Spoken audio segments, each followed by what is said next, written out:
तो viewers, welcome to my YouTube channel. I am Shantanu.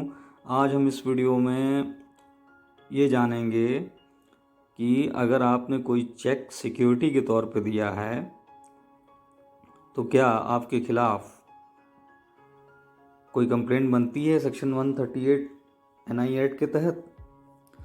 आइए इसको एक एग्जांपल से समझते हैं कि मान लीजिए जब दो लोगों के बीच कोई कॉन्ट्रैक्ट होता है, फॉर एग्जांपल के लिए कि अगर आप किसी कंपनी से कोई सामान किस्तों पर ख़रीदते हैं और उस कंपनी को आप हर महीने इंस्टॉलमेंट के तौर पर बाई कैश या किसी अन्य तरीके से स्टिपुलेटेड टाइम में अमाउंट को अदा करने के लिए कहते हैं, और वो कंपनी सिक्योरिटी के तौर पर आपसे पोस्ट डेटेड चेक लेती है, क्योंकि हो सकता है आप पेमेंट करने में डिफ़ॉल्ट कर दें इंटेंशनली, और आप उस पोस्ट डेटेड चेक के बैक साइड में यह मेंशन भी करते हैं कि ओनली फॉर सिक्योरिटी पर्पस ये चेक दिया जा रहा है, और आप कुछ किस्तों की अदायगी के बाद डिफ़ॉल्टर हो जाते हैं। तब अगर कंपनी पोस्ट डेटेड चेक को प्रेजेंट करती है बैंक में, लेकिन उससे पहले ही आपने उस पर स्टॉप पेमेंट लगवा दिया होता है चेक पे, तो क्या कंपनी आपके खिलाफ सेक्शन 138 NI एक्ट के तहत कंप्लेन कर सकती है? बिल्कुल कर सकती है, क्योंकि आपके ऊपर लाइबिलिटी है, वो कर सकती है। ऐसा ही इस केस में ऑनरेबल सुप्रीम कोर्ट ने डिसाइड किया, जो केस का टाइटल है Sunil Todi and others versus state of Gujarat and others. 3 दिसंबर 2021 को ऑनरेबल सुप्रीम कोर्ट ने से डिसाइड किया। फैक्ट्स ऑफ द केस ये हैं। इस केस में जो अपीलेंट्स हैं वो थे RL steels and energy limited के नाम से कंपनी के 4 निदेशक और 5 प्रबंधक निदेशक हैं। 19 दिसंबर 2015 को कंपनी द्वारा दूसरे प्रतिवादी को महाराष्ट्र में औरंगाबाद स्थित कंपनी के संयंत्र में निर्बाध बिजली आपूर्ति प्रदान करने के लिए एक आशय पत्र जारी किया गया था, यानी अ लेटर ऑफ इंटेंट जारी किया गया था। आशय पत्र के खंड के में परिकल्पना की गई है कि सभी भुगतान 60 दिनों के भीतर कंपनी द्वारा खोले जाने वाले साख पत्र 7 के माध्यम से किए जाएंगे, यानी लेटर ऑफ क्रेडिट LCs के द्वारा किए जाएंगे।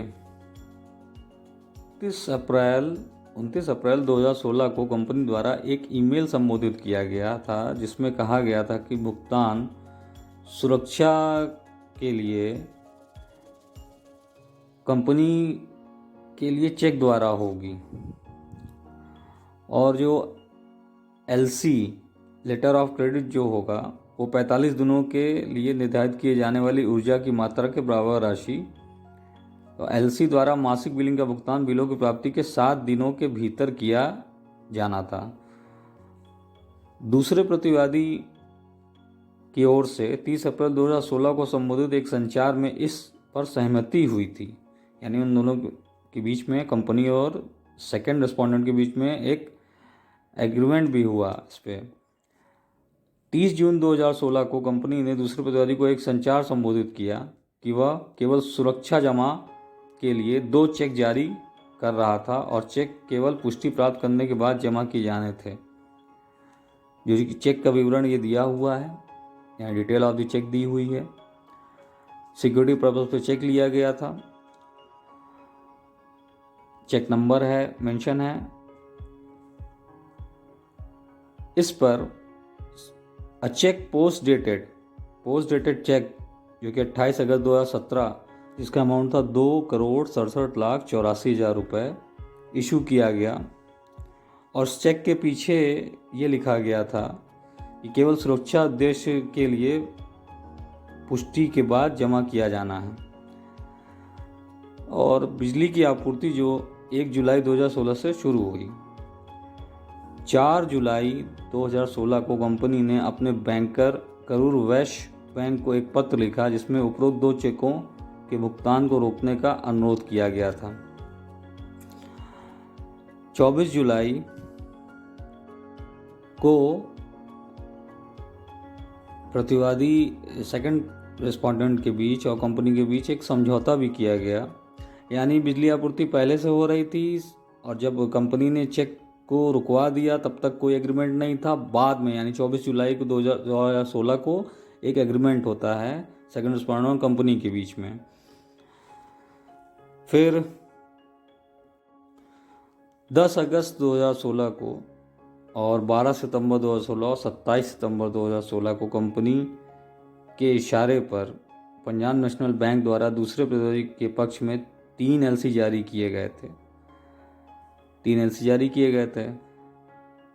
और ऑन 20 अक्टूबर 2016 कंपनी ने क्या किया तब, अब बीच में कई चीज़ें हुई हैं, आप उसको रूलिंग को डाउनलोड करके आप पढ़ सकते हैं, मैं ये शॉर्ट में बता रहा हूँ। फिर 20 अक्टूबर को कंपनी ने टर्मिनेट कर दिया एग्रीमेंट को जो सेकंड रिस्पोंडेंट के साथ हुआ था। और the cheque which was issued by the company was deposited on 28 August 2017। जो चेक इशू किया गया था कंपनी द्वारा वो डिपॉजिट कर दिया गया 28 अगस्त 2017 को सेकंड रिस्पोंडेंट के द्वारा।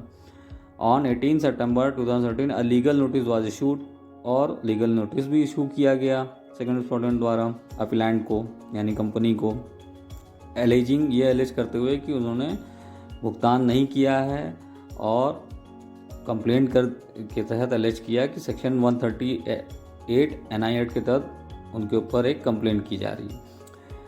अब it was alleged in the notice that according to the ledger maintained by the second respondent in its books of account sum of rupees इतना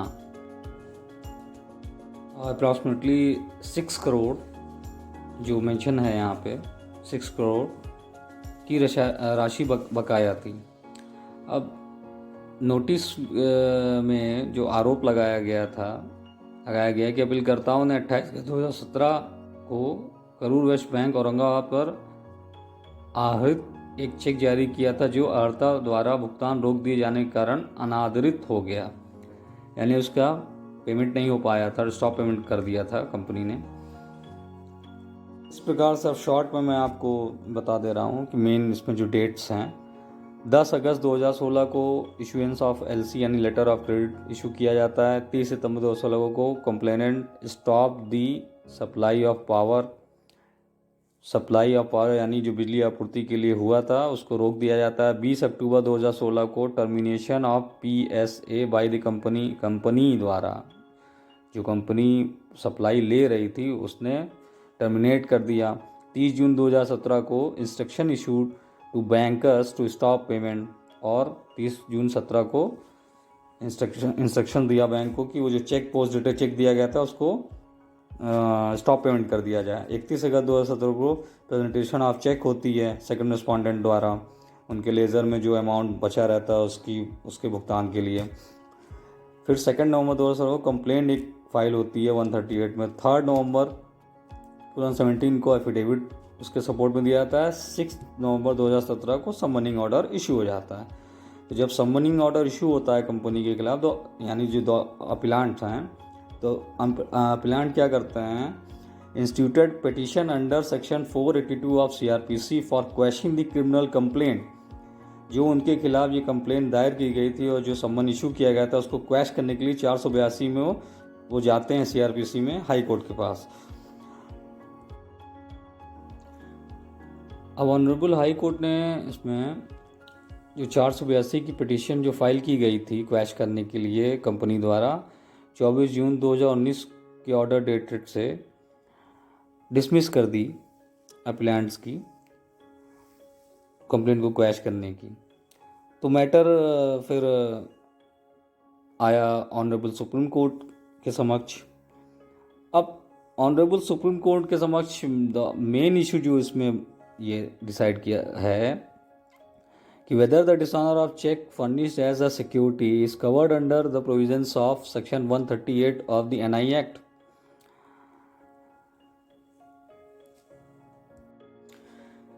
क्या सिक्योरिटी के रूप में दिए गए चेक के अनादर को NI अधिनियम की धारा 138 के प्रावधानों के तहत कवर किया गया है? किया जा सकता है।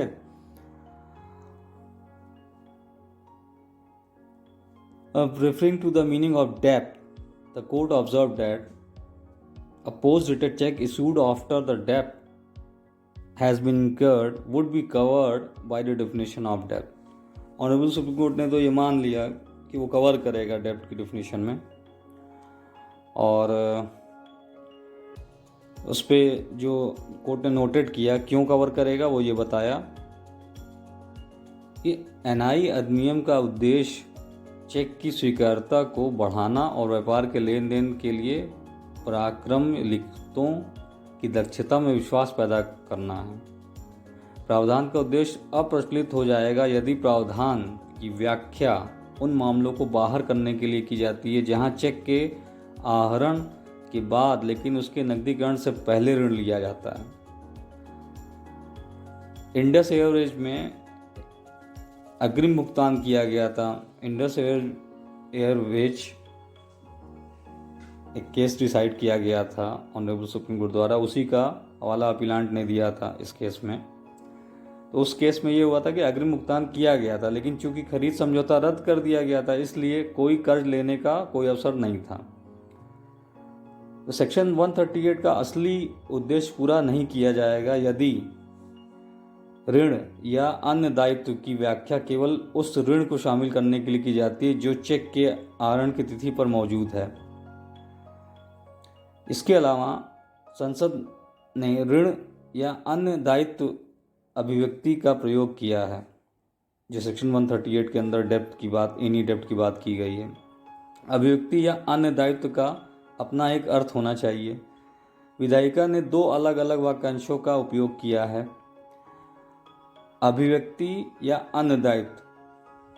अब जो यहाँ एक्सप्रेशन है और other liabilities has a content which is broader than a डेप्ट and can not be equated with the latter, उसको उसके बराबर नहीं माना जा सकता है। तो इन द प्रेजेंट केस, अब इस केस में क्या होता है, cheque was issued in close proximity with the commencement of power of supply. एक कॉमर्शियल लेन देन के संदर्भ में चेक जारी करने को व्यावसायिक लेन देन के संदर्भ में समझा जाना चाहिए। बिजली की आपूर्ति के साथ ही चेक जारी करने का काम बंद हो गया। यह मानने के लिए कि चेक एक दायित्व के संदर्भ में जारी नहीं किया गया था, यानी कोई लायबिलिटी के उसमें नहीं किया गया था जिसे कंपनी द्वारा आपूर्ति की गई बिजली की बकाया राशि का भुगतान करने के लिए माना जा रहा था, व्यापार लेन देन के साथ बाधाओं पर परिणाम उत्पन्न करना होगा। यदि कंपनी संतोषजनक एलसी प्रदान करने में विफल रहती है और फिर भी बिजली की खपत करती है तो बकाया देय राशि को पूरा करने के उद्देश्य से चेक प्रस्तुत किए जाने में सक्षम थे। वो ऑनरेबल सुप्रीम कोर्ट ने रिलायंस किया दो जजमेंट्स पे, एक sample Satyanarayan Roy versus Indian renewable energy development agency limited जो कि 2016 में ऑनरेबल सुप्रीम कोर्ट द्वारा डिसाइड किया गया था, and Shripati Singh versus state of Jharkhand जो कि अभी हाल ही में 30 अक्टूबर को डिसाइड किया गया है। अब इसमें जो जजमेंट की गई थी वो डिस्टिंग्विश हो रही थी जो अपीलांट्स ने रिलायंस किया था जिस जजमेंट पे, इंडस एयरवेज पे। अब इन सैम्पली एंड श्रीपति सिंह में post dated cheque were issued as security for loan instalments that were due on the dates on which the cheque were drawn. There was an outstanding डेप्ट द कोर्ट नोटेड। इसमें भी यही note किया गया था कि जब चेक को ड्रॉ किया गया था तो उस समय आउटस्टैंडिंग डेप्ट था, यानी लायबिलिटी थी जिसने चेक जारी किया था उसके ऊपर। तो कंक्लूजन ये आया इस केस में, the court noted that in the present case, यानी इस केस में अ डेप्ट was incurred after the respondent began supply of power for which payment was not made because of non acceptance of LCs के through ठीक से नहीं दिया था इस केस में जैसा हुआ है अभी तक। कोर्ट ने नोट किया उस बात को और ये कहा कि a cheque may be issued to facilitate a commercial transaction between the parties. Cheque issue किया जा सकता है, ये माना, were acting upon the underlying purpose a commercial arrangements between the parties has fructified, as in the present case by the supply of electricity under a PSA, the presentation of check upon the failure of the buyer to pay is a consequence which would be within the contemplation of the drawer. और ये माना कि the cheque in other words, यानी दूसरे शब्दों में, would in such an instance mature for presentation. और अगर कोई आउटस्टैंडिंग आपकी बाकी है, आपने सिक्योरिटी पर्पस पे चेक दिया था और पेमेंट नहीं किया फुल्ली, और उस सिक्योरिटी पर्पस जो चेक आपने दिया था उसको अगर प्रेजेंट किया जा सकता है, and in substance and in effects is towards a legally enforceable debt और लाइबिलिटी, और उसको लीगली इन्फोर्सेबल डेब्ट और लाइबिलिटी के तहत माना जाएगा कि आपके ऊपर कोई ना कोई लाइबिलिटी थी। द कोर्ट एडेड, और क्या किया, अपील को डिसमिस कर दिया, यानी अपीलेंट कंपनी की अपील को डिसमिस कर दिया, हाई कोर्ट के ऑर्डर को अपहेल्ड कर दिया, अपीलेंट की अपील को डिसमिस कर दिया। Thanks for watching my video. Hope so ये वीडियो आपको पसंद आएगी और आप डाउनलोड कर सकते हैं।